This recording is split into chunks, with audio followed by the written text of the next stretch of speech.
OK, d'accord. Bien, bienvenue tout le monde. Bonjour. Bienvenue à cet atelier de formation intitulé Introduction à OpenRefine. Votre instructeur aujourd'hui va être Pierre-Luc Saint-Onge. Pierre-Luc est diplômé du baccalauréat de la maîtrise en génie logiciel et génie informatique. Il a travaillé pendant 5 ans pour différents laboratoires de recherche avant de rejoindre l'équipe de Calcul Québec en mai 2013. Dans son projet de recherche, il s'était spécialisé en vision par ordinateur avec OpenCV et à Calcul Québec, il fait partie de l'équipe des analystes qui offrent du soutien aux utilisateurs des ressources de calcul. J'aimerais souligner également que les terres sur lesquelles nous nous trouvons font partie d'un territoire ancestral qui a longtemps servi de lieu de vie, de rencontre et d'échange entre les peuples autochtones, notamment la nation Kanien'kehá:ka. Nous honorons, respectons et reconnaissons ces nations qui n'ont jamais cédé leurs droits ni leur autorité souveraine sur les terres et les eaux sur lesquelles nous nous réunissons aujourd'hui. En ce qui concerne le fonctionnement de l'atelier, si vous n'êtes pas encore connecté à l'espace de travail Slack pour la semaine de formation, je vous recommande de le faire. Je vous remets le lien dans l'espace de clavardage sur Zoom là, pour que vous puissiez vous connecter à Slack si ce n'est pas déjà fait. Donc, chaque séance a son propre canal. Celui de la séance présente est session 1.4 OpenRefine. Je vous ai mis ça dans le chat ici. Vous allez pouvoir également vous présenter sur Slack, voir les annonces, poser des questions à nos experts de l'Alliance. Si jamais vous rencontrez des problèmes techniques, vous pouvez nous en aviser soit sur Zoom ou bien dans le canal Slack Tech Support Soutien technique, qui est celui-ci. Nous vous demandons de bien vouloir garder votre micro fermé, sauf si vous souhaitez poser une question et la séance est enregistrée. Alors, je te passe la parole, Pierre-Luc. Bon, bien, merci, Sarah. Est-ce que l'enregistrement est en cours? Oui, parfait. Donc, on a devant nous l'introduction à OpenRefine. C'était la page qui vous invitait à vous inscrire avec la description et tout et tout. J'avais réutilisé cette page-là pour mettre les instructions d'installation. Essentiellement, l'outil OpenRefine se base sur une installation Java et ça va lancer un serveur localement sur votre ordinateur. Et puis après ça, on suggérait de télécharger les données provenant d'un fichier CSV sur Internet. Les liens pour ça sont aussi dans le canal 1-4 OpenRefine. Vous avez en signé dans le haut du canal un lien direct vers le fichier CSV à télécharger. Et puis, vous avez aussi le lien vers le matériel français et aussi l'original en anglais sur Data Carpentry. Donc, je vais poursuivre avec ceci. Ce qu'il y a dans le document du site web de l'École hivernale des sciences humaines et sociales, ce sont vraiment des points que je m'étais donné à moi-même que j'allais vous montrer. C'est vraiment une liste de concepts à voir. Les explications en détail sont dans le tutoriel original de Data Carpentry. Quand je vous dis tutoriel original, vous avez le lien ici. Je clique dessus et ça m'amène ici directement dans l'atelier. Bon, c'est tout en anglais et c'est pour ça que j'ai mis tous mes points et les concepts en français dans la page de notre site web à nous. Mais on va suivre grosso modo ce matériel-là dans l'ordre. Il y a seulement certaines sections, soit qu'elles ne sont pas très utiles ou soit qu'elles sont trop avancées que je vais sauter. Mais tout provient d'ici. C'est vraiment l'atelier OpenRefine for Social Science Data. Donc, c'est vraiment pour les données en sciences humaines et sociales. Mais la collection d'ateliers Data Carpentry comprend aussi d'autres tutoriels OpenRefine. Il y en a même un que c'est à propos des animaux. Donc, ça, c'est le tutoriel à saveur écologie. Donc, je vais poursuivre avec le chapitre 1, dans lequel on se pose la question, mais pourquoi un atelier sur OpenRefine? Je vous félicite de vous être inscrit à cet atelier-là parce que peut-être que vous ne connaissiez pas le nom avant. Et c'est vraiment un outil fantastique pour faciliter le nettoyage des données. Les données, elles sont prises parfois par des machines qui peuvent avoir des défauts ou par des êtres humains qui ne sont pas nécessairement parfaits, ce qui fait qu'il peut y avoir des petites erreurs dans la prise de données. Et puis, il y a toute la technique de nettoyage des données qui peut être réutilisée idéalement sur plusieurs jeux de données différents, mais qui ont à peu près tous la même structure.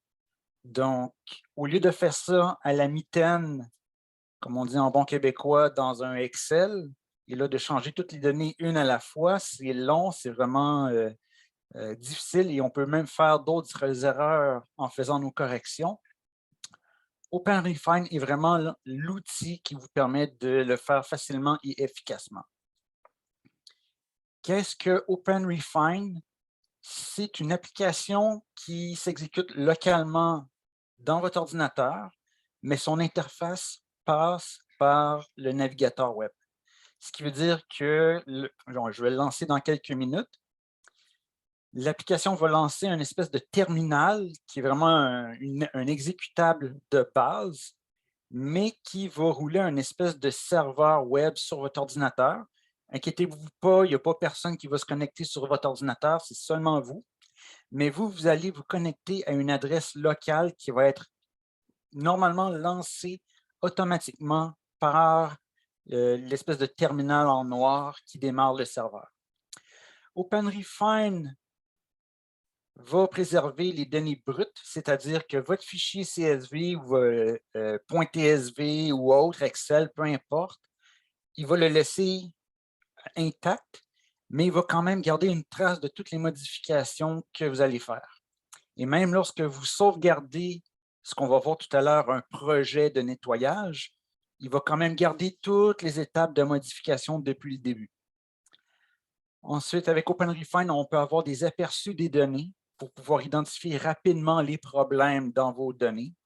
Il va y avoir différents outils pour trouver et résoudre tout ce qui est des inconsistances, c'est-à-dire que vous avez parfois des mots qui se ressemblent, mais que ce n'est pas tout le temps écrit de la même manière. Ça peut être comme un mot avec une majuscule, l'autre c'est avec une minuscule, ou des fois il y a une lettre manquante.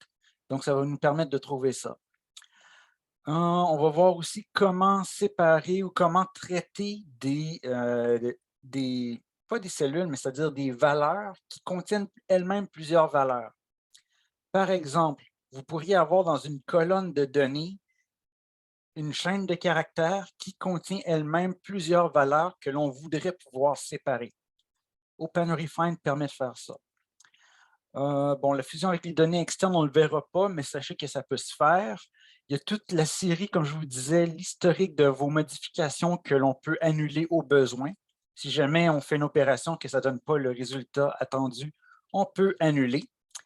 Et aussi, la grosse force de OpenRefine, c'est qu'on peut réutiliser notre recette de nettoyage. On va voir vers la fin de notre atelier comment exporter nos opérations et ultimement de les publier si on en a envie.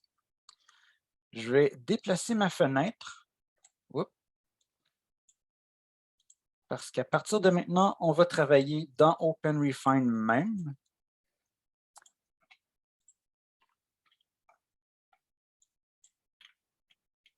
Le démarrage d'OpenRefine, je crois que j'ai mon menu démarrer ici. Est-ce que tout le monde le voit? Je crois que j'avais partagé tout mon écran. Et dans ceci, si je tape OpenRefine, si j'avais bien mis mon exécutable dans un chemin qui peut être trouvé par mon chemin, le fameux path de ma variable d'environnement path, je devrais pouvoir le lancer par ici. Sinon, ce que vous pouvez faire, c'est aller directement à l'endroit où vous avez installé OpenRefine et double-cliquer sur l'exécutable. Mais moi, bon, là, j'avais mélangé un peu les mots, mais j'ai configuré ma variable path pour pouvoir accéder à l'exécutable directement. Quand je clique dessus, il m'est apparu cette fenêtre. Et de là, il m'est apparu une autre fenêtre qui est ici. Ce qui Fait qu'en noir, c'est le fameux terminal qui exécute le serveur OpenRefine en arrière-plan. Tandis qu'ici, on a notre interface web. Et comme vous voyez, l'adresse 127.0.0.1, c'est notre adresse locale. Et le port réseau par défaut pour accéder au service OpenRefine, c'est le port 3333. Ça, c'est un peu de la poutine de réseautique, mais c'est bien pour dire que c'est un processus qui s'exécute localement sur votre ordinateur et qui est accessible au port 3333. Je vais grossir mon interface un petit peu. Voilà. Mettre ça plein écran. Est-ce que tout le monde qui a OpenRefine installé sur son ordinateur a pu se rendre au même point que moi, c'est-à-dire d'avoir cet écran-là avec l'onglet Create Project? Je vous invite à monter la main dans Zoom pour que je vois où vous en êtes rendu.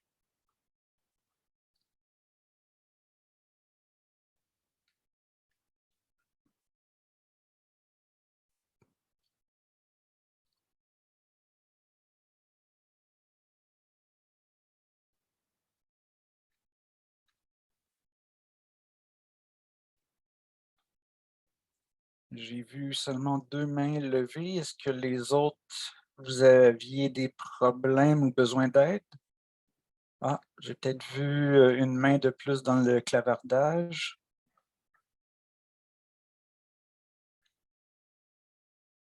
Quatrième main.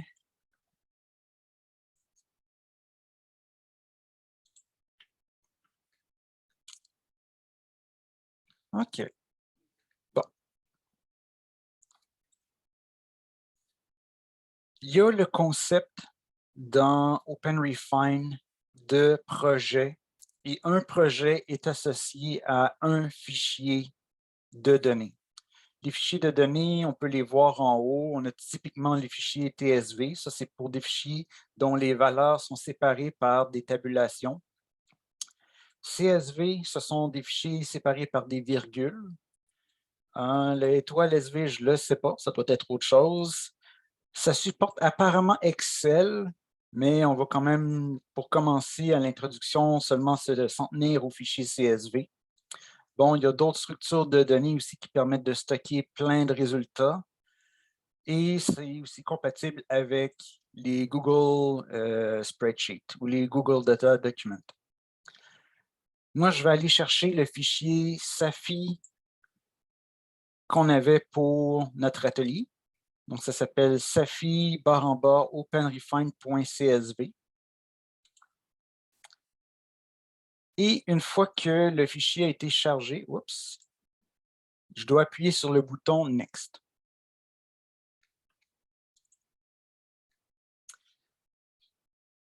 Présentement, le projet n'est pas encore complètement ouvert. Ce que l'on voit devant nous, c'est un aperçu de ce que OpenRefine pense être une division par colonne.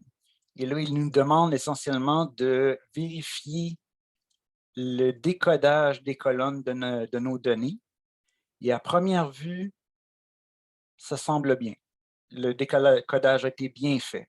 Si on avait eu un fichier CSV dont le caractère de séparation était un point-virgule plutôt qu'une virgule, il y aurait eu moyen de dire en bas, au lieu de faire une séparation par CSV, par des virgules, on aurait pu mettre un point-virgule à la place. En bas, il y a aussi d'autres options que je vais mentionner tout de suite. Parce que dans nos données, il peut y avoir des espaces en trop au début ou à la fin d'une chaîne de caractères. Et ça peut avoir un impact lorsqu'on a, par exemple, 2 noms identiques, mais il y en a un des deux qui est noté comme étant différent de l'autre parce qu'il y a un espace caché au début ou à la fin. Donc, il devrait y avoir ici la case à cocher qui s'appelle « Trim leading and trailing white spaces from strings ». Ça veut dire enlever les espaces blancs qui sont au début et à la fin des chaînes de caractères. Mais ça dit aussi de laisser les espaces qui sont précédés d'une barre oblique inversée, parce que ceux-là, c'est vraiment des espaces explicites. Donc, n'oubliez pas d'appuyer sur la case à cocher Trim Leading and Trailing White Space pour faire un nettoyage. Je crois que ça n'aura quand même pas une grosse incidence sur le reste de l'atelier, si vous l'oubliez, mais ce n'est pas grave. Le nom du projet est inspiré de notre fichier CSV, c'est bien correct. Et en haut à droite, on a le bouton Create Project qui nous permet enfin de démarrer notre projet avec les données. J'appuie dessus et là, c'est en train de créer le projet et ça nous donne ceci.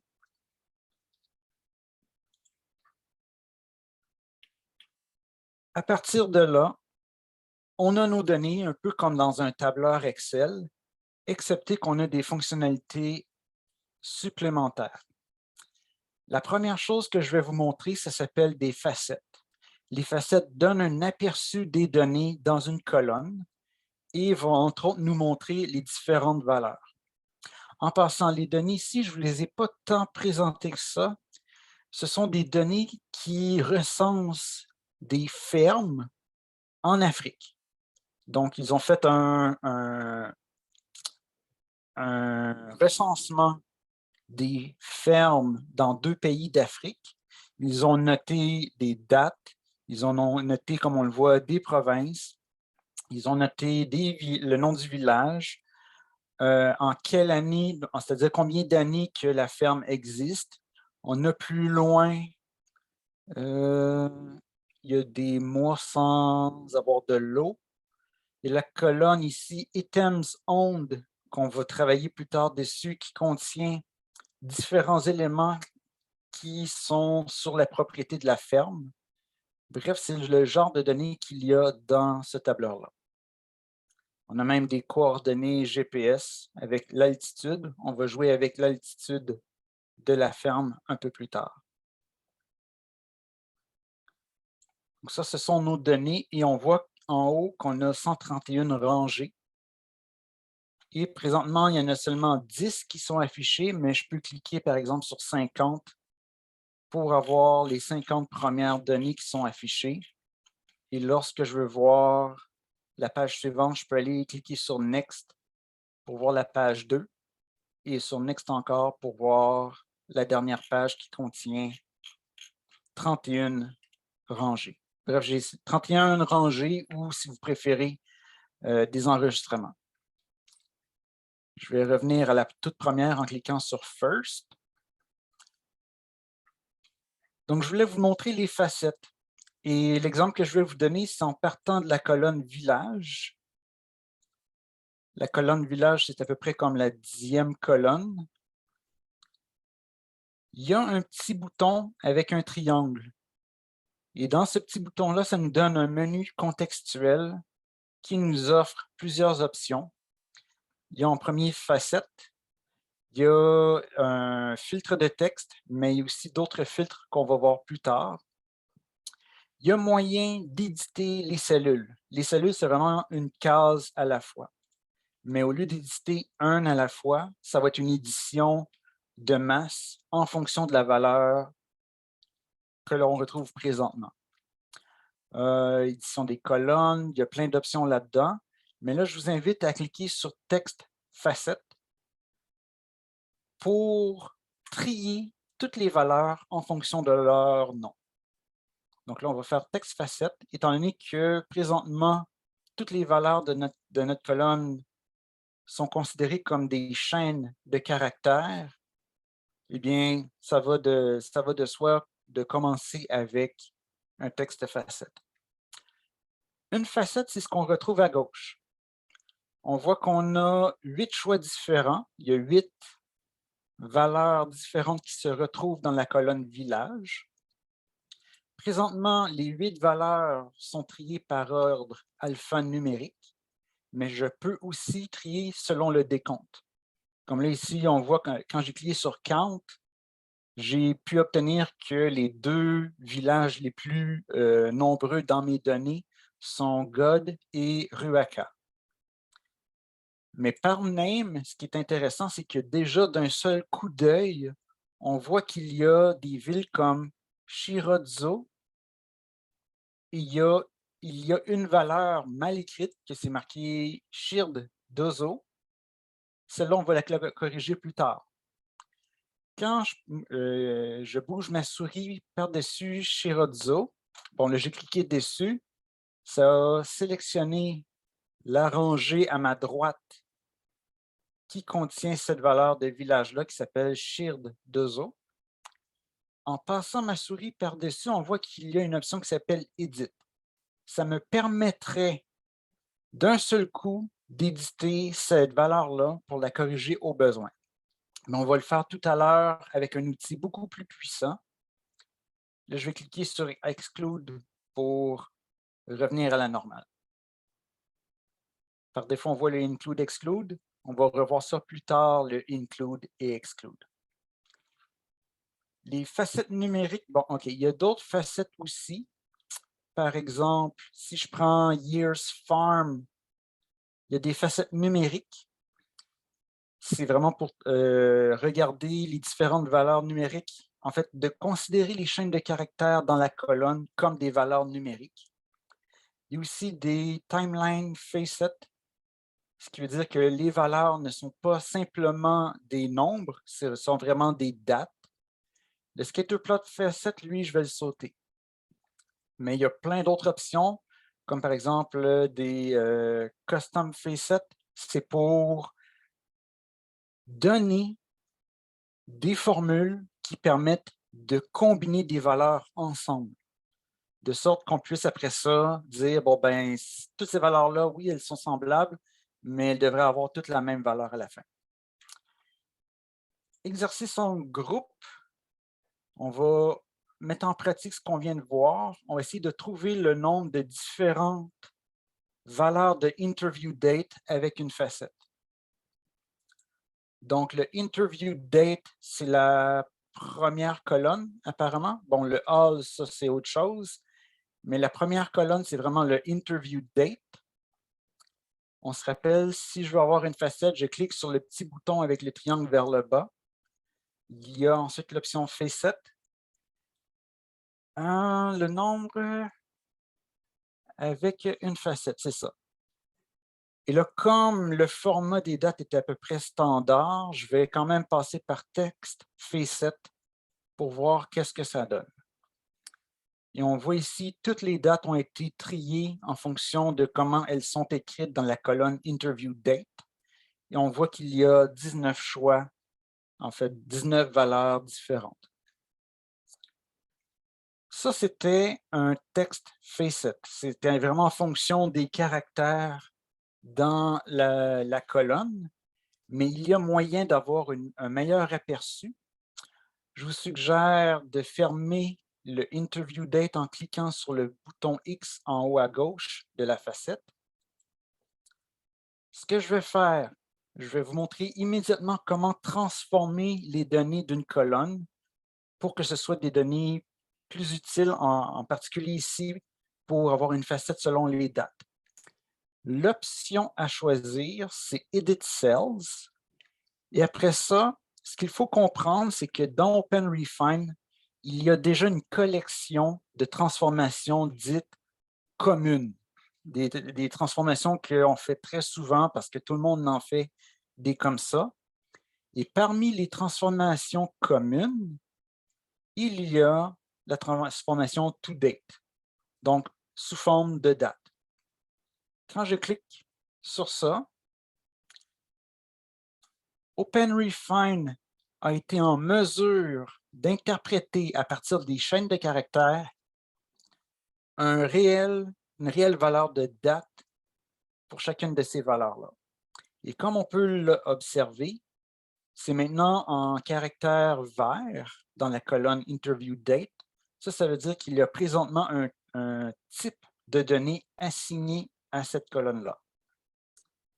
Et à partir de ça, une fois que c'était en vert, je peux maintenant aller chercher dans mon menu Facet un Timeline Facet. Étant donné que j'avais converti dans Edit Cells via les Common Transforms to Date, je peux maintenant utiliser un timeline Facet. Et là, ce que ça nous donne, c'est au lieu d'avoir une liste avec les différentes valeurs, on obtient un histogramme. Est-ce que tout le monde est en... est-ce qu'il y a des questions jusqu'à présent? Parce qu'il y a plusieurs menus, plusieurs petites affaires dans l'interface de OpenRefine. Mais ce qu'on vient de voir, essentiellement, c'est qu'on peut transformer le type d'une colonne pour pouvoir avoir une facette plus adaptée et qui donne peut-être une information plus utile. Au départ, on avait des chaînes de caractères qu'on a converties en dates. Et puis, avec les facettes, on a déjà un certain aperçu des petites erreurs qui se sont insérées dans notre jeu de données. Donc ça, c'était la partie des facettes. Dans les notes sur notre site web, j'ai mis un lien vers les références parce qu'il y en a vraiment tout un chapitre complet sur les facettes. Je vais vous laisser lire ça en devoir, en fait, quand vous aurez du temps après la formation. Je vais maintenant vous montrer un outil très puissant pour corriger les erreurs dans les noms. Dans ma facette concernant le village, on voit qu'il y a des noms qui ne sont pas tout à fait pareils. Nous, on est bon, on a seulement 8 valeurs différentes et on est capable de faire des liens entre les différentes lignes pour identifier les noms qui se ressemblent parce qu'on en a juste 8 et c'est assez évident dans ce cas-ci. Mais imaginez si vous en avez des milliers comme ça. Ça risque d'être une tâche vraiment très longue. C'est quand même mieux que de le faire un à un dans Excel, mais l'outil que je vais vous montrer, c'est le bouton Cluster, qui est en haut à droite de notre zone de facettes. Si jamais vous aviez fermé Village, vous devez faire le petit triangle vers le bas, Facette, Texte Facette, pour revenir à ce qu'on a ici à ma gauche. Ça, c'est si vous l'aviez fermé. Donc, je clique sur Cluster. Je viens de cliquer sur Cluster.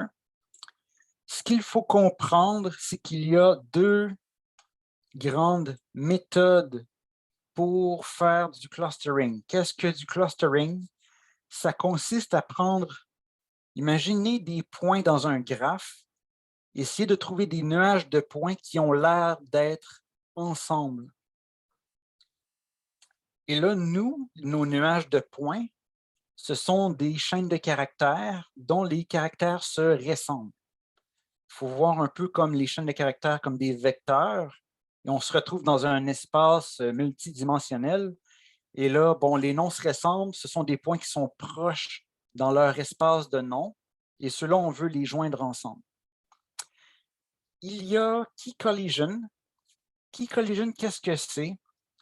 Si je le sélectionne, à ma droite, j'ai plusieurs fonctions différentes qui nous permettent de transformer la chaîne de caractères dans une espèce de clé qu'on va pouvoir comparer avec les autres. Et c'est grâce à ces clés-là qui vont être à toute une pratique identique que là, le système va pouvoir nous dire, tous ces noms-là, on pense que c'est pas mal la même chose à toute fin pratique. Celui que je vous propose comme premier test, c'est Metaphone 3. Là, je viens de le sélectionner. Qu'est-ce que le métaphone va faire? Il va considérer la phonétique des mots comme si c'était lu par des Anglais ou des anglophones. Et la prononciation de ce qui aura été lu va être comparée d'un mot à l'autre et on va se rendre compte que finalement, il y a des mots qui sont très semblables. L'autre option dans l'autre méthode, c'est la méthode Nearest Neighbor, donc le voisin le plus proche. Ce sont d'autres heuristiques un peu plus mathématiques, un peu plus à regarder les caractères eux-mêmes. Ce qui fait qu'au lieu de transformer chacun des mots dans une clé spéciale, ils vont vraiment comparer les mots directement selon des algorithmes différents. On a le fameux Levenshtein ou le PPM qui sont deux algorithmes différents et on peut même déterminer une certaine marge d'erreur pour les différences d'un mot à l'autre. Mais c'est généralement plus facile en passant par le key collision, c'est assez puissant. Qu'est-ce qu'on a? OK. Premièrement, ce qu'on voit, on a deux grappes qui ont été trouvées. La première grappe, c'est Ruaka et Ruka. Là, on se dit, oui, en effet, ça c'est pas mal semblable. Dans la colonne merge, avec le point d'interrogation, je vais le sélectionner pour dire oui, je vais le fusionner. Par défaut, OpenRefine est allé chercher la valeur la plus populaire. Et nous, on a toujours la possibilité de recorriger ça si on le désire. Mais pour l'instant, on va se dire, oui, ça fait bien du sens. Je vais le laisser comme ça. Même chose pour le deuxième. Là, c'est une question d'avoir des espaces ou non de part et d'autre du tiret.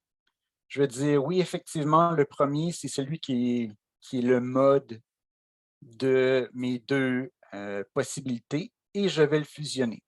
Sauf que là, j'ai seulement activé la fusion. Pour effectuer réellement la fusion, c'est en bas le bouton en caractère gras qui dit Merge, Selected and Recluster. Ce qui veut dire que ça va effectuer le changement dans le sens que Ruka va devenir Ruaka et celui qui avait des espaces, ben, il va perdre ses espaces. Et l'option Recluster, qu'est-ce que ça va faire? C'est qu'il va rechercher à nouveau des grappes dans les nouveaux résultats parce que là, on va les avoir modifiés dans nos valeurs. Je viens de cliquer dessus et là, il me dit « J'en trouve pas d'autres. » Ah, tiens. Est-ce qu'il y a d'autres méthodes qui peuvent le trouver? Et là, je vous invite à aller tester. Le n-gramme, ça ne marche pas. Colonne phonétique, ça ne marche pas. Je vais essayer une autre méthode de nearest neighbor avec Levenshtein, ça ne marche pas. Ça, c'est parce que là, on est vraiment au-delà de la capacité de l'outil à ce moment-ci. Quand ça ne marche plus, on s'en vient en bas et on ferme la fenêtre. Et là, ce qu'on observe, c'est qu'à notre gauche, dans la facette, les valeurs qui ont été changées et fusionnées ont maintenant été changées. Avant ça, on avait 8 choix différents. Maintenant, j'en ai seulement 6 parce que mes deux clusters ont été fusionnés pour avoir une seule et même valeur chacune. Étant donné que l'outil de clustering n'était pas en mesure d'identifier que Ruaka et Ruaka Namuenda, c'était en fait la même chose, ben nous, on le sait. Et là, je vous invite à cliquer sur « Edit ». Et là, on peut mettre Ruaka tout court pour dire, ben finalement, c'est la même chose. J'appuie sur le bouton « Apply » et au lieu d'avoir 45 Ruaka et 4 valeurs de Ruaka avec l'autre nom à côté, ben, j'ai pris le long nom, j'avais cliqué sur « Edit » et j'avais changé le nom. Donc ça, c'est une façon d'éditer avec un outil de masse toutes les valeurs. Et là, on peut se demander, est-ce que les changements ont effectivement été faits dans la colonne village? Eh bien, on va aller voir. J'ai mes Ruaka qui sont ici, qui ont les valeurs modifiées de mes données initiales. Et là, je vous rappelle que les données initiales, eh bien, elles sont préservées. Le fichier CSV n'a pas été touché, mais entre-temps, lui, il accumule les modifications. Dans les notes pour la formation, il y a en référence tout ce que vous pouvez faire en édition pour éditer des cellules. La prochaine transformation, est-ce qu'il y avait des questions par rapport à ce qu'on vient de voir?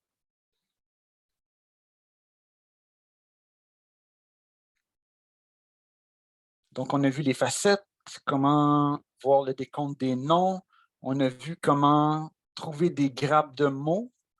On a fait une correction en fonction des grappes et après ça, une correction manuelle avec Edit. La prochaine étape, on va aller chercher de l'information dans notre fameuse colonne qui est je ne sais plus quelle colonne que c'est, est-ce que c'est la 30e, 40e, je ne sais plus. Mais la colonne s'appelle Items, barre en bas, Owned. Donc, quels sont les items que le propriétaire le ou la propriétaire de la ferme possède pour sa ferme? On a des bicycles, des télévisions, des panneaux solaires, des tables. On a toutes sortes de mobilier comme ça, des outils. L'idée, c'est est-ce qu'on peut avoir une espèce de statistique de ça? Est-ce qu'il y a des erreurs dans ces valeurs-là? Et c'est ce qu'on va faire avec ce qui s'appelle la transforme des données avec Grell. Grell, c'est une transformation plus avancée avec un langage de transformation. C'est comme si on appelait des fonctions dans un langage de programmation, mais c'est un langage intégré à OpenRefine. Je vous invite à cliquer sur le bouton triangle et on descend au troisième élément Edit Cells. Et là, on va cliquer sur Transform avec le 3 petits points. Donc, bouton triangle, Edit Cells, Transform. Parce que là, ce n'est pas une transformation commune, c'est une transformation avancée. Le fameux Grell dont je vous parlais, ça s'appelle en réalité le General Refine Expression Language. Donc, c'est un langage d'expression de raffinage des données. Et c'est la version qui est générale, globale, qui est probablement la plus répandue. Présentement, ça n'a pas l'air de ça, mais le mot-clé value, c'est un peu comme la variable x dans f de x. C'est ce qu'on a à gauche, c'est ce qu'on obtient à droite. Et à partir de notre valeur value, si vous avez fait de la programmation dans des langages de programmation objets comme Python, R, C++, il peut y avoir des méthodes associées à cet objet-là qui sont accessibles via le point. Donc, on part de notre valeur, point, et c'est là qu'on peut appeler une des méthodes pour transformer la valeur d'origine pour obtenir un nouveau résultat. L'opération que je vous propose pour extraire bicycle, télévision, panneaux solaires et table, c'est de commencer par enlever de la chaîne des caractères le premier crochet qui s'ouvre à la gauche de la chaîne des caractères. Et pour enlever ça, le remplacement qu'on va faire, c'est le crochet pour une chaîne de caractères vide. Je vais donc appeler la méthode replace. Et parce que c'est comme un appel de fonction, je dois ouvrir et fermer les parenthèses. Et à l'intérieur de mes parenthèses, je vais mettre les arguments de ma méthode replace. Le premier argument, c'est qu'est-ce que je dois remplacer? Entre guillemets, parce que ce sont des chaînes de caractères. Ce que je dois remplacer, c'est mon crochet ouvrant. Ça, c'est mon premier argument. Pour séparer les arguments à l'intérieur de mes parenthèses, c'est la virgule.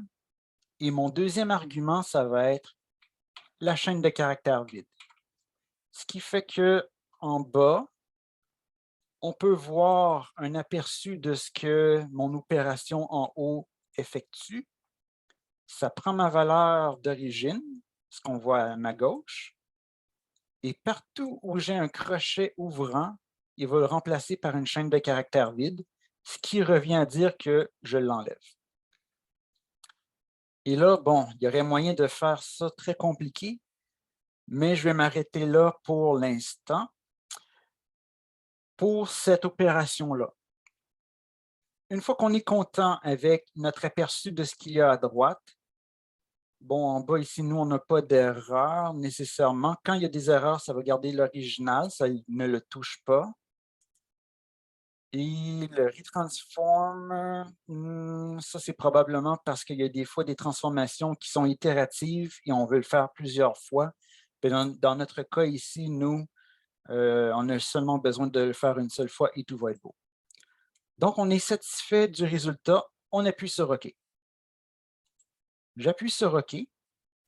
Et maintenant, dans ma sortie, je vois bien dans ma colonne que tous les crochets qui étaient au départ sont disparus. Et là, en exercice pour se pratiquer, on va recommencer pour nettoyer ça encore plus profondément. Je reclique sur le bouton triangle, Edit Cells, Transform. On part encore de notre valeur d'origine. Et là, je fais un autre Replace, ouvrir parenthèse. Qu'est-ce que je veux remplacer? Je vais y aller avec le crochet qui est à la fin. Et lui aussi, je vais l'effacer par une chaîne de caractères vide. Et là, bon, non, je vais quand même vous le montrer étape par étape. Donc, celui-ci, c'est le crochet fermant par une chaîne de caractères vide pour effacer le crochet de fin à la fin de ma chaîne de caractères. Je suis content de ça. Donc là, je fais OK. Et le crochet à la fin a disparu. Prochaine étape, ce sont les apostrophes. Je vais enlever les apostrophes. Donc là, c'est Edit Cells à nouveau. Transform. Je pars de ma valeur. Point, la méthode Replace. Ouvrir parenthèse, guillemets, l'apostrophe, guillemets, virgule, chaîne de caractères vide. Et là, ce qu'on voit, c'est que tous les apostrophes à gauche et à droite de chacun des mots ont été effacés grâce à ça. On est content de ce résultat-là. J'appuie sur OK. Dernière opération pour vraiment nettoyer ça à fond, parce que là, il y a des espaces à travers tout ça. Et ultimement, ce qu'on veut, c'est pouvoir diviser nos données en fonction du caractère de point-virgule. Mais avant de se rendre là, il y a des espaces un peu partout dans les chaînes de caractères. On va les enlever. Vous vous rappelez au début qu'on avait créé le projet, on avait enlevé les espaces au début et à la fin, mais ça, c'était seulement valide avant Basic et après table. Si je regarde la première rangée, là, mais nous, on en a un paquet à l'intérieur de la chaîne de caractères et ceux-là, on veut les enlever. Et pour ça, je vais utiliser mon Replace avec une chaîne de caractères qui contient un espace, virgule, ma chaîne de caractères vide, fermer parenthèse. Et là, on voit déjà un bel aperçu que tous mes mots sont maintenant collés avec seulement un point-virgule entre chacun des mots. Je fais OK pour avoir ça à la fin. Et là, c'est spécial. On aurait dit que la colonne, c'est un petit peu étiré. C'est parce que tous les mots collés, ça donne comme un seul mot du point de vue d'OpenRefine. Et là, dans sa façon d'afficher les résultats, il a besoin d'étirer la largeur de la colonne. Qu'est-ce qu'on peut faire maintenant avec ça? On peut se créer une facette qui est un peu plus avancée que ce qu'on a vu jusqu'à présent. Ce n'est pas seulement en fonction de date, en fonction des mots, c'est une facette qui va être, juste un instant, ce ne sera pas long.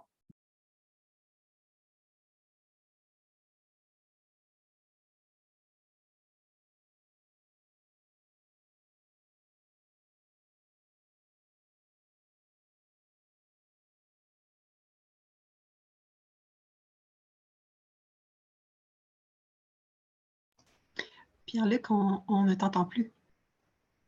Ah, merci. Donc, c'est une facette qui va pouvoir nous donner de l'information sur chacun des mots dans Item Owned. J'appuie encore sur notre petit bouton triangle. Et cette fois-ci, ça va être facette. Et dans facette, ça ne sera pas texte facette, ça va être custom text facette, parce qu'on est encore avec des chaînes de caractères. Mais maintenant, la façon de regrouper les différentes valeurs va être différente. À ma gauche, on a nos chaînes de caractères. C'est encore des expressions grêles qu'on va utiliser, mais cette fois-ci, je vais utiliser non pas replace, mais une autre méthode qui s'appelle split. Et avec split, on va fournir le caractère de séparation des valeurs.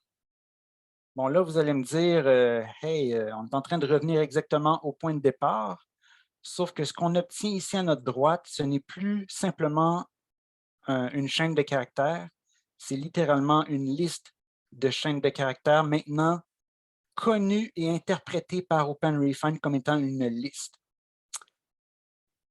Et donc, en faisant mon split, j'appuie sur OK. Je vais cacher ou simplement redimensionner mon village. Peut-être mon interview date, j'en ai plus besoin. Étant donné que c'était une facette custom qui tenait compte des mots en fonction du caractère de séparation dans chacune des valeurs, maintenant, dans ma colonne, tous les mots sont comme séparés. Et si je voulais, par exemple, corriger des mots, là, je n'ai pas vraiment d'exemple de choses à corriger. Il y a la valeur nulle, qu'on pourrait décider de mettre autre chose que nul. Si je clique dessus, ça va sélectionner toutes les rangées qui ont nul comme valeur. Je peux recliquer pour revenir à la normale. Si je veux voir ceux qui ont de l'électricité, je clique sur Electricity et là, ça sélectionne tous ceux qui ont de l'électricité. Je me serais attendu à pouvoir corriger, mais c'est probablement que ça, c'est uniquement pour visualiser les données et voir qui possède quoi. Enfin, une chose assez intéressante, là, on a fait plein de changements dans notre colonne Items Owned pour nettoyer et enlever toutes sortes de caractères. En haut ici, on a l'onglet Facet /Filter. C'est notre onglet qui affiche tous nos petits rectangles de facettes. Et à droite, il y a l'autre onglet qui s'appelle Undo Redo. C'est un autre concept qui est vraiment un des noyaux du OpenRefine. Quand je vous disais que ça enregistrait l'historique de tous nos changements, c'est vraiment là que ça se passe. Si j'enlève... ouais, je vais laisser l'électricité comme ça, tiens, on va bien le voir pareil. Présentement, c'est la 7e révision qui est sélectionnée. C'est celle qui représente la dernière version de ce qu'on a fait. Si je veux annuler l'opération numéro 7, je clique sur l'opération numéro 6 et ça me donne ce qu'on avait avant de faire le remplacement des espaces. Donc là, je vais retrouver... Où est-ce que c'est?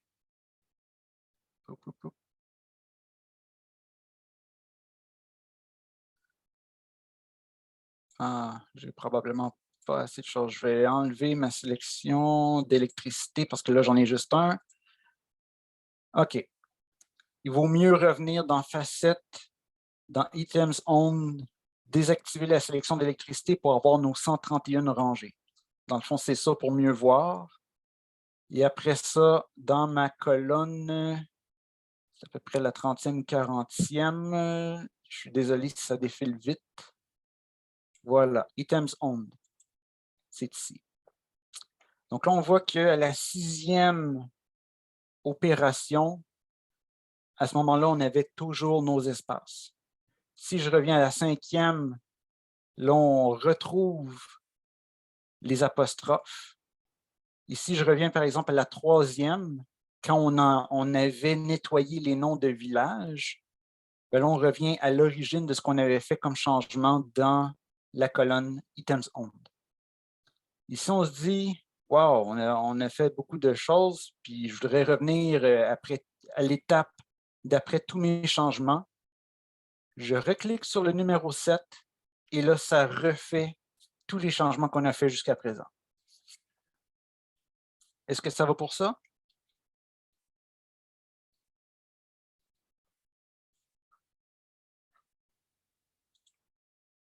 OK. Prochaine étape. Maintenant, on va filtrer un peu plus nos valeurs. Ça nous permet de faire des sélections en fonction de chaînes de caractères ou de nombres qu'on va donner. Je vous propose de recliquer sur Facet Filter parce que c'est là qu'on va mieux voir qu'est-ce qui se passe.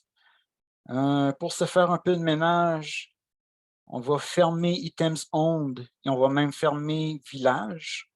Bon, voilà. Donc là, présentement, je n'ai plus de facettes. J'ai cliqué sur X et ça a enlevé toutes mes vues. La colonne que l'on cherche s'appelle Respondent Roof Type. Je la cherche.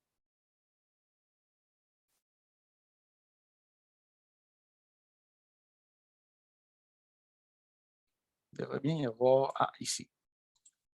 Bon, j'ai trouvé, ça doit être quoi, sur la 15e ou la 20e colonne. Respondent Roof Type.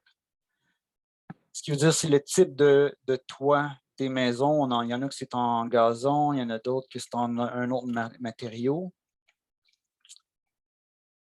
Ce qu'on va faire, bouton triangle et Text Filter. C'est la deuxième option dans le petit bouton triangle.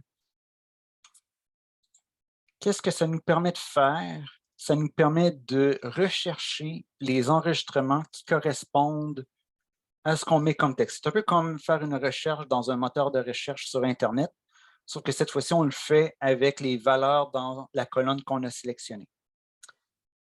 La chaîne de caractères que je vous propose s'appelle MABAT. Bon, c'est un peu arrangé parce qu'il savait qu'il y avait deux valeurs différentes.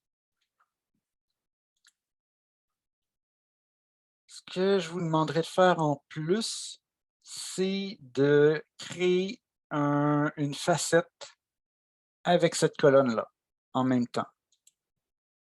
Donc, facette, texte facette. Et ce qui est intéressant, c'est qu'en même temps qu'on fait notre recherche avec notre filtre de texte, notre text filter qui est en haut, la facette qui est de type textuel va se mettre à jour en conséquence. En d'autres mots, si j'efface tout ça,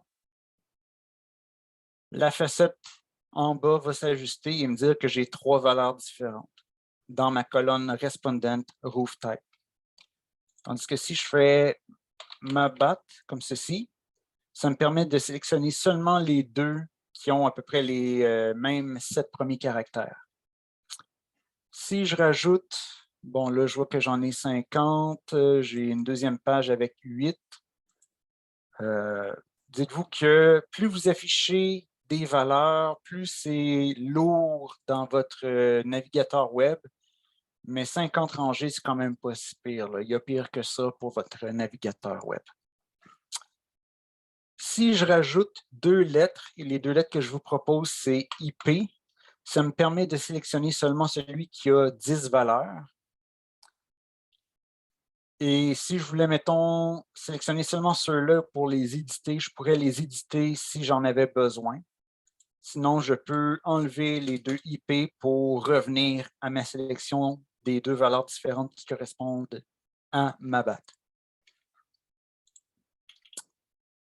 Pour ce qui est de inclusion et exclusion, c'est seulement un outil pour sélectionner des rangées ou pas. Présentement, j'ai la sélection de ma BAT. Si je veux avoir ma BAT pitched, je peux faire include et ça va inclure seulement ceux-là. Si je veux include ma BAT sloping, je peux faire un include aussi et là, ça va garder quand même toutes les rangées qui correspondent aux 2 types de valeurs.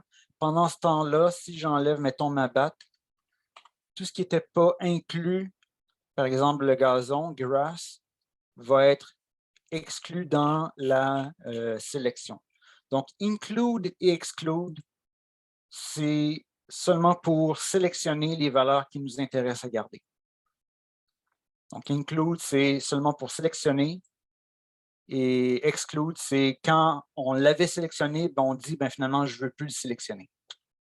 C'est ce que ça veut dire.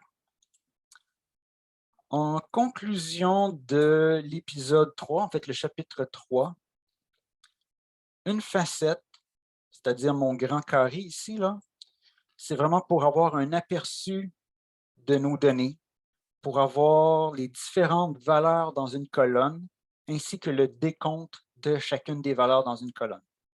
Tandis qu'un filtre, c'est mon petit rectangle en haut, c'est pour faire une sélection ou, si vous préférez, une recherche, comme ceci. Et l'autre va réagir en même temps. Tout ça, ça nous sert ultimement à identifier des données qui sont semblables, mais légèrement différentes et qui devraient être nettoyées. Prochaine étape, c'est comment gérer les nombres. Alors, je vais enlever toutes les facettes de texte parce qu'on n'en a plus besoin. Je vais revenir à ma gauche complètement dans mes colonnes parce que je crois que la colonne qui m'intéresse s'y trouve. Oui, c'est à peu près la 9e, Years Farm. Dans Years Farm, étant donné que ce sont des nombres que l'on voit nous, présentement, dans l'état actuel des choses, ça reste des chaînes de caractères pour OpenRefine. Si on veut que OpenRefine les considère réellement comme des nombres, je vais faire Edit Cells. Après ça, Command Transforms. Tout à l'heure, on avait sélectionné ToDate, mais là, je vais faire ToNumber. Donc, je suis parti du bouton triangle de Years Farm. Après ça, Edit Cells, Command Transform pour des transformations communes, et je choisis ToNumber. Et là, ce qu'on remarque, dans ma colonne, les nombres, au lieu d'être alignés à gauche, ils sont alignés à droite et ils sont en vert. Ça veut dire qu'il y a un type bien précis qui est assigné à la colonne de nos années de ferme. Ah, bien, merci beaucoup. Puis, bonne fin de journée pour les personnes qui doivent nous quitter. À partir de là, qu'est-ce qu'on peut faire? Bon, on peut s'amuser à faire la transformation pour les numéros de membres. Numéro de membres, même chose. Edit Cells, Command Transforms, ToNumber. Quel autre qui est aussi suggéré? Il y a Year Live. Donc, j'ai fait le nom, numéro de membre, qui était 2 colonnes après. Après ça, il y a Years Live, Edit Cells, ToNumber, qui était 3 colonnes après. Même chose. Bon, le dernier, c'était... Je pense que je vais surtout revenir à Village. J'ai laissé une petite faute dans le site web. La colonne Village, on s'entend que ce sont des noms avec des lettres. Il n'y a pas de chiffres là-dedans. Mais si j'essaie de faire une transformation via Edit Cells, Command Transform, ToNumber, il va quand même s'essayer. Mais là, il va me dire en haut un message, une espèce d'avertissement en jaune pour dire que là, il n'a pas été capable de le transformer. Si je vais sur Undo Redo, on peut voir que la transformation sur la colonne village, bon, ce n'est pas affiché ici, mais c'était vraiment affiché en haut en jaune, qu'il y avait un problème à transformer la colonne village. Et donc là, ça correspond à mon étape numéro 11. Et cette étape numéro 11-là, on ne veut pas la garder, elle ne sert à rien. Je vais cliquer sur l'étape numéro 10 pour garder uniquement les 10 premières opérations. Voilà, ce qui fait que là, l'opération sur village a été annulée.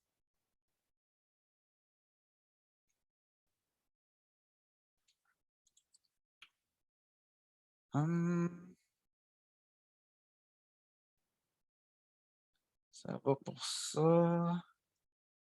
Prochaine étape, on va aller jouer avec les altitudes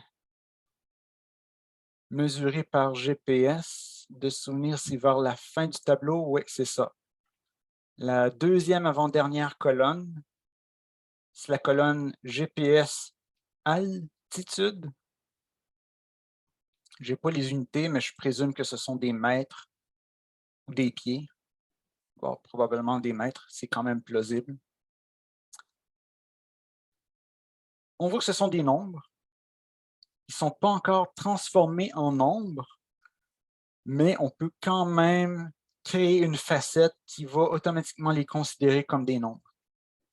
Je clique sur mon bouton triangle, facette, numérique facette, ce qui fait que sans même avoir à convertir en nombre.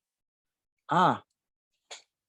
Bon, ben finalement, ce que je suis en train de dire, ce n'était pas tout à fait exact. Pour l'instant, il me dit désolé, ce n'est pas des nombres. Mais ce que je peux faire, c'est sélectionner ma colonne, Edit Cells, Command Transforms, To Number, et là, j'obtiens mes valeurs de GPS altitude. Qu'est-ce qu'on obtient dans le petit message jaune? Bon, il est déjà disparu, mais il me dit, attention, il y a certaines valeurs dans ça qui ne sont pas définies. Je vais défiler vers le bas. Bon, les valeurs de 0, c'est correct. Si je vais à Next, ma colonne est ici. Probablement que les valeurs non définies, ce sont justement celles qui sont maintenant déjà à 0. Oui, je pense que c'est ça qui s'est produit. Je peux faire un undo, voir qu'est-ce qui s'est passé. Boum. Et là, quand je vais à Next, GPS altitude. Bon, ben, j'ai un 0 ici. Non, je ne sais pas qu'est-ce qui s'est passé. Il n'a pas aimé ma conversion. Bref, GPS, altitude, Edit Cells, transformation commune, To Number, on cells, To Number. OK, ben dans le fond, il n'y a pas d'erreur. Il est en train de me dire qu'il vient de faire cette opération-là, en même temps que la facette s'est mise à jour. Donc, tout va bien. On a fait ça. Trier la facette pour identifier les valeurs manquantes. Ouais, ben finalement, il n'y a pas grand-chose à trier là-dedans. Je pensais que ça aurait été du texte. Peut-être que si j'avais fait une facette sous forme de texte, ça aurait été autre chose. Parce qu'il n'en manque pas de... Ah! C'est probablement avec une autre colonne. Parce que j'en vois pas des valeurs manquantes dans ça. Bon. On va y aller avec les années. Years live. Je reviens à gauche complètement. On avait vu à gauche complètement Years farm, le numéro de membre, et après ça, c'était Years live. Donc, c'est à peu près la 20-25e colonne. Dans cette colonne-là, on l'avait converti en nombre. D'ailleurs, c'est ce qu'on voit avec les caractères en vert. Et quand je passe ma souris par-dessus les valeurs, j'ai un petit bouton Edit. Si je clique sur Edit et que je mets, par exemple, ABC, et que je fais Apply seulement pour cette cellule-là, là, il me dit, bon, le nombre n'est pas valide. Si je remets en texte, Apply, là, il se dit, OK, là, c'est du texte. Le deuxième, si je l'édite pour être vide, encore sous forme de texte, et que là, cette fois-ci, je fais mon facet numérique. Ah, voilà, OK. Dans ma colonne Years Live, j'ai une cellule avec ABC sous forme de texte. J'ai une cellule qui est complètement vide et ça se reflète dans mon histogramme. Dans mon histogramme, présentement, il y a comme quatre niveaux possibles. J'ai les valeurs numériques, les valeurs non numériques, les cellules qui sont vides et les cellules qui ont causé une erreur. Présentement, des erreurs, j'en ai aucune. Mais si j'enlève les numériques, je suis capable de voir qu'est-ce qui reste à ma droite seulement comme sélection, les valeurs qui sont non numériques. Par exemple, on peut voir que j'ai des ABC ici. Et quelles sont les cellules où j'ai une case vide? Je les ai ici. Grosso modo, bon là, la cellule était déjà transformée. Est-ce qu'on a encore nos GPS altitude? Non, les autres sont transformés aussi. Je vais me prendre une autre cellule qui a des chiffres dedans. Je vais arrêter ma sélection. Ceci, comme ça. Bon, voilà. Je vais arrêter mon GPS altitude aussi. Et je vais revenir à la première page et me choisir une colonne. Bon, Members Count. Ça a l'air d'être exactement la même chose qu'un numéro de membre. Si je mets dans Members Count ABC et que dans le deuxième, je fais ma case vide et que j'essaie d'avoir mon facette numérique, non numérique value. Bon, ça c'est encore parce que ce n'est pas converti en nombre. Je reconvertis en nombre.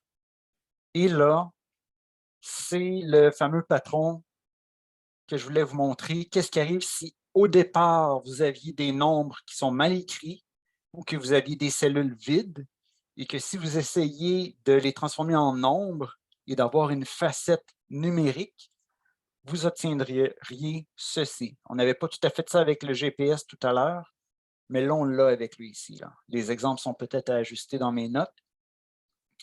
Grosso modo, j'ai 129 valeurs numériques. Tout va bien pour ça. Mais si je les désélectionne pour identifier uniquement les rangées qui ont des problèmes, je peux regarder les non numériques pour les corriger au besoin. Et je peux corriger ceux qui sont vides pour mettre une valeur comme 0, par exemple, ou moins 1. Et là, bon, ça disait annuler tous les changements de numérique un peu étranges qu'on a fait. Parce qu'à chaque fois que je change une valeur, vous voyez mes éditions de la ligne 12, 13, ce sont des changements que j'ai faits. Peut-être qu'on ne veut pas les garder. Je vais revenir, moi, à l'opération 11. Ça se peut que ça soit différent de votre côté, mais grosso modo, je vais dire, bon, je vais garder mes GPS altitudes sous forme de nombre, puis je vais être content avec ça. Ce qui fait que tous les petits changements que je fais à droite ou dans mes facettes, à chaque fois, c'est enregistré et je peux revenir en arrière. Je vais enlever ma facette numérique pour pouvoir afficher toutes mes rangées comme il faut. Étape numéro 5, il nous reste à peu près 7 minutes, mais on a le temps. Les étapes undo, redo, on peut les exporter. Et les exporter, ça consiste à cliquer sur le bouton Extract en haut. Ce qu'on a à gauche, ce sont les étapes que l'on souhaite potentiellement exporter. Et on remarque qu'il y a les 11 opérations que j'avais décidé de garder dans mon panneau de Undo Redo. Et ce qu'on a à droite, c'est du code JSON. C'est une représentation portable de nos opérations sur notre fichier original en format CSV. Ce code-là, présentement, bon là, j'ai enlevé la sélection, mais je peux faire CTRL-A pour le sélectionner au complet, ou sinon je peux y aller avec la souris pour sélectionner au complet le code JSON. Après ça, je peux faire, mettons, le bouton droit de la souris, copier, ou encore CTRL-C. Présentement, tout le code est en mémoire vive. Je peux le mettre dans Notebook, dans Visual Studio, je peux le mettre dans n'importe quel éditeur texte pour éventuellement le sauvegarder en fichier .json ou en fichier .txt. Donc là, si je démarre mon... Est-ce que j'ai quelque chose d'intéressant là-dedans? Bon, moi, j'utilise Notepad++ sous Windows, mais sous Linux, il y a probablement d'autres éditeurs de texte qui sont même accessibles à même le terminal de votre Linux.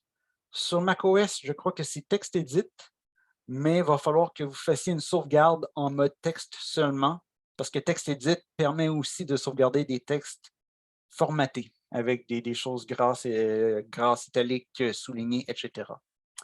Donc là, je fais mon CTRL-V. Et ça, c'est mon code. Je pourrais faire une sauvegarde ici si je voulais, mais la prochaine étape, dans mon undo-redo, je peux faire Close. Je peux sélectionner Create Project en haut. Je peux décider de recommencer à neuf, appuyer sur Apply, et je peux coller mon code JSON que j'avais dans mon autre application. Donc, tout ça, en partant d'un nouveau projet, j'aurais pu partir d'un nouveau projet avec un autre fichier CSV identique et copier-coller le code JSON pour effectuer les mêmes opérations. Et l'idée, c'est qu'on ne part pas nécessairement des mêmes données initiales, mais on applique, en fait, on utilise les mêmes opérations de nettoyage qui sont sauvegardées en format JSON dans un fichier texte. Et là, la beauté de ça, comme petite note à mon épisode numéro 5, c'est que les fichiers texte, ça se gère très bien avec un gestionnaire de version tel que Git. Vous pouvez utiliser Subversion si vous voulez, puis il y en avait un autre, c'était Mercurial.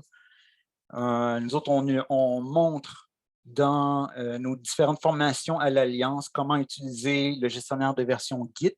Et si vous cliquez sur le lien, ça va vous amener sur l'atelier Software Carpentry pour apprendre à utiliser Git. Ça vous permet après ça de publier vos recettes de nettoyage et ça vous permet d'avoir vraiment une science que vous pouvez reproduire plus tard, soit pour d'autres fichiers ou que les autres chercheurs puissent reproduire vos résultats. Dernier chapitre qui est quand même important. C'est bien beau nettoyer, mais comment est-ce qu'on fait pour exporter les données? Je vais enlever mon notepad. Je vais revenir à mes facets normaux. Essentiellement, vous avez en haut à droite un menu déroulant qui s'appelle Export. Et dans ça, vous avez différentes options. Vous avez Tab Separated Value. Ça, c'est pour générer un fichier TSV. Vous avez Comma Separated Value pour recréer un nouveau fichier CSV. Vous pourriez le créer sous forme de table HTML, en format Excel, etc. Mais je vous dirais que les formats propriétaires comme ça, ça marche avec Python, avec R, mais c'est peut-être un peu moins portable qu'un fichier CSV. Il y a même les SQL Exporter, probablement qu'il y a moyen d'avoir un module SQLite, mais là, ça déborde vraiment le cadre de notre formation. Je vous suggère le Comma Separated Value. En cliquant là-dessus, qu'est-ce qui se passe? Ça nous propose de télécharger un fichier CSV comme si on téléchargeait un fichier de l'Internet, mais dans les faits, ça le télécharge du serveur qui roule de votre ordinateur. Mais ça revient au même. Ça me demande de télécharger ça sous un autre nom. Bon, je vais aller dans mes documents. J'étais dans Workshop. C'était HSS Series. Bon, j'avais mon original ici. Je ne vais pas l'écraser parce que là, c'est mon original. Mais je vais faire, mettons, barre en bas, nettoyer. Fermer comme ceci. J'étais dans un nouvel onglet de mon navigateur. C'est pour ça que c'était blanc. Et là, ce que ça fait, c'est que je peux, après ça, là, aller chercher mes données CSV qui sont nettoyées dans mon système de fichiers de mon système d'exploitation. Le projet comme tel, parce que là, ce qu'on a devant nous dans OpenRefine, c'est notre projet de nettoyage. Lui, il est sauvegardé en temps réel. À chaque opération qu'on fait, il va y avoir une écriture sur votre disque dur de votre ordinateur. Ça va sauvegarder son état. Mais si vous vouliez exporter le projet, non pas seulement les données nettoyées ou les données originales, mais tout l'historique, les données initiales, etc., là, ça, c'est... il faut aller dans Undo. Ah non, OK. C'est dans Export, excusez-moi. Et là, c'est dans OpenRefine Project Archive. Ah, c'est le premier choix, en haut complètement. OpenRefine Project Archive to File. En cliquant là-dessus, cette fois-ci, il me... Bon, c'est un peu tout petit, parce que là, bon, j'ai une haute résolution, mais ça me propose de télécharger un fichier .tar.gz. Parfait. Je fais enregistrer. Je vais m'ouvrir un petit terminal local pour vous montrer qu'est-ce qu'il y a là-dedans. Moi, j'utilise Git Bash. Oui, oui, oui. Je vais essayer de faire, d'augmenter la fonte de ça. Texte.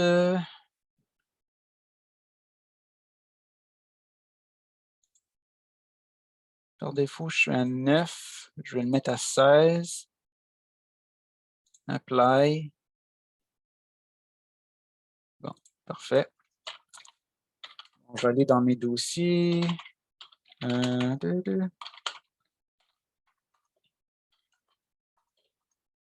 OK. Safi OpenRefine.csv, c'est mon fichier original. J'ai mon fichier CSV nettoyé. Ici, je regarde qu'est-ce que ça donne en termes de taille. Le nettoyé est effectivement un petit peu plus petit parce que si vous vous rappelez, on a enlevé des crochets, des apostrophes, des espaces. Et si je veux extraire mon openrefine.tar.gz, je vais faire la commande Unix xvf safi openrefine tar.gz. Et là-dedans, en réalité, dans le fichier .tar.gz, j'ai un dossier historique. Ce que je vous montre là, vous n'avez pas nécessairement besoin de le faire, c'est pour ça que je vais vite. C'est simplement pour vous montrer qu'est-ce qu'il y a là-dedans. Et là-dedans, dans le history, il y a l'ensemble des enregistrements qui sont changés à chaque opération. Ça, c'était pour le history. Mais en réalité, le tar.gz m'a joué un tour parce que le fichier data.zip, il était à la racine de mon tar.gz. Donc, le data.zip provient du tar.gz et ça correspond grosso modo à une version compressée de mon fichier CSV original. On a là-dedans les métadatas en JSON qui donnent l'information à savoir quel type d'opération qu'on a fait à chaque fois. Ce qui fait que la seule chose à retenir, dans le fond, c'est que le tar.gz, c'est vraiment le fichier qui englobe tout votre projet de nettoyage pour le fichier Safi OpenRefine CSV. Et ça termine pas mal la formation. Le chapitre numéro 7, c'était essentiellement des ressources supplémentaires. Si je clique dessus pour vous montrer qu'est-ce que ça donne, ce sont des hyperliens vers de la documentation ainsi que d'autres tutoriels. Ce qui fait que, grosso modo, à retenir, eh bien, OpenRefine est un outil puissant pour identifier les données problématiques et pour les remplacer de manière très rapide. Au lieu de les faire une case à la fois dans Excel, eh bien, ça peut le faire dans plusieurs cases d'un coup. Ça permet de faire du clustering, ça permet pour trouver des données semblables, mais légèrement différentes. Et ça vous permet de trier les données pour voir, est-ce que j'ai des données qui sont manquantes, des données qui ne sont pas du bon type, en particulier pour les nombres. Donc, c'est tout. C'est tout. Est-ce qu'il y avait des questions?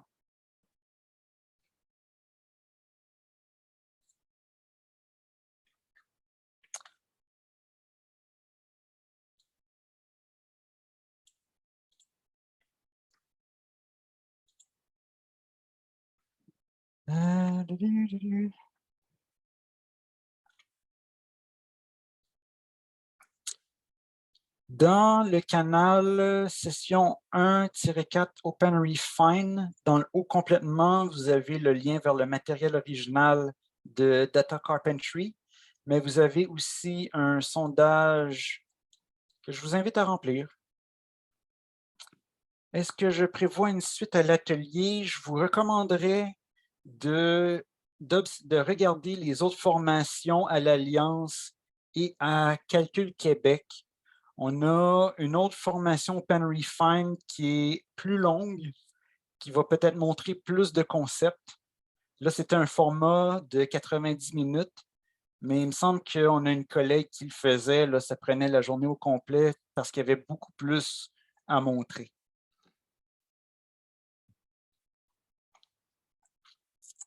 Sondage, copier le lien. Donc, j'ai mis le lien sondage introduction à OpenRefine. Puis, bien, c'est ça. Est-ce qu'il y avait d'autres questions? Le lien vers l'atelier. Il y a l'atelier Data Carpentry. Ah, le suivant. Est-ce qu'on a du matériel publié de ce OpenRefine-là? Événement.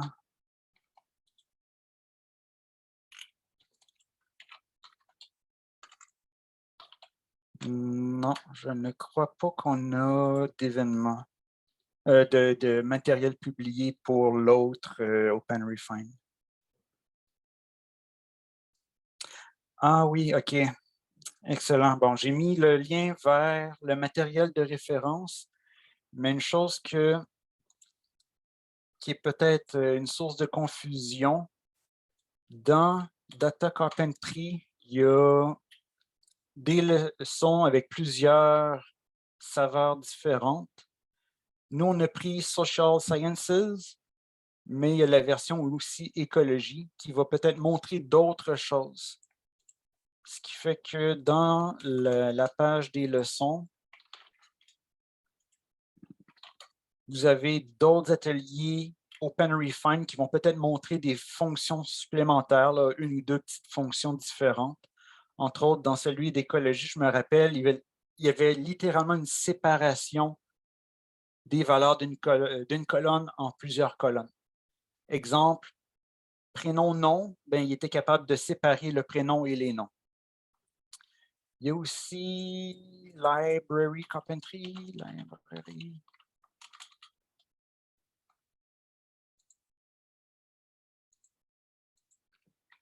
Le Library Carpentry OpenRefine, que ça, c'est vraiment une autre formation, peut-être un peu plus longue, avec plus de chapitres, mais ça montre plus ou moins la même chose et c'est orienté vers les bibliothécaires.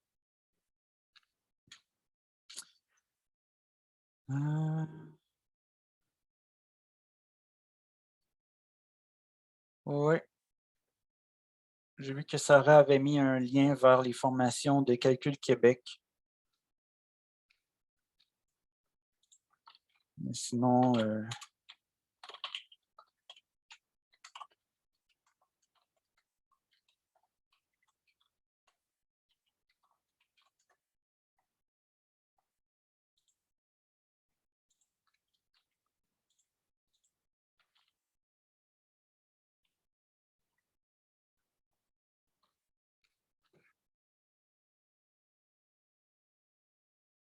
c'était ça.